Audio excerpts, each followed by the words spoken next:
Joints in the body are classified mainly into two major types, functional type and structural type. We have looked briefly at both these types. Now let us look at them in detail. To begin with, functional joints. These are simply based on what functions they perform. But we know that the only functions joints have is to help in the movement of bones.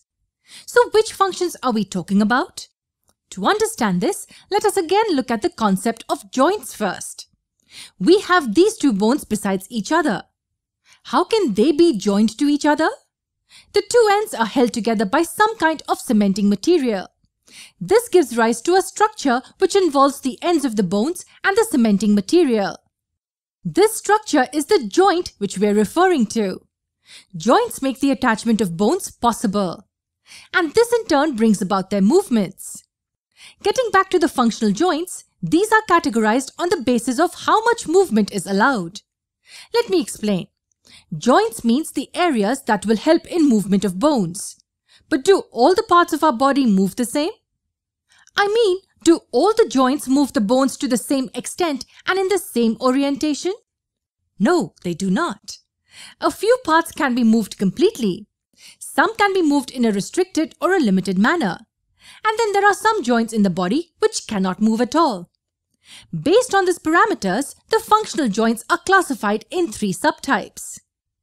These include the fixed joints, the partly movable joints, and the completely movable joints. Where do you think these types will be located in the body? Let's look at some examples. Tell me, how many bones are present in our cranium? That is, the protective cage around the brain. You may touch it and just say 1. But believe it or not, there are 8 bones that fuse to form the complete cranium. Yes, 8 bones together. So now tell me, can you move a part of your cranium by any chance? I'm not referring to the movement of your complete head.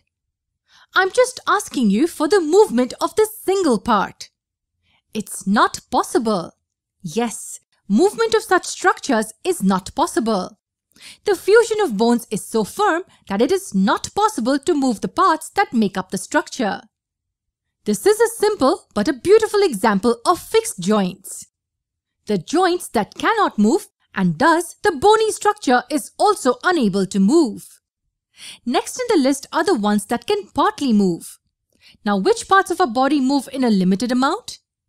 You may not really know this, but a part where the two hip bones, scientifically addressed as pubic regions, are joined to each other have such a type of joint. That is a partly movable joint. Now, this does not really move most of the times. The only time when it moves very little is during the process of childbirth. Yes, it's only during childbirth that this joint slightly moves. So it occurs only in female bodies. Lastly, we have the fully movable joints, those which allow several body movements. The movement of limbs, the movement of our neck, all these are due to fully movable joints. So these were the types of functional joints that we have in our body. Joints which are classified on the basis of the functions that they serve. Now what comes next in the list? Next, we will look at structural joints and study this category in detail.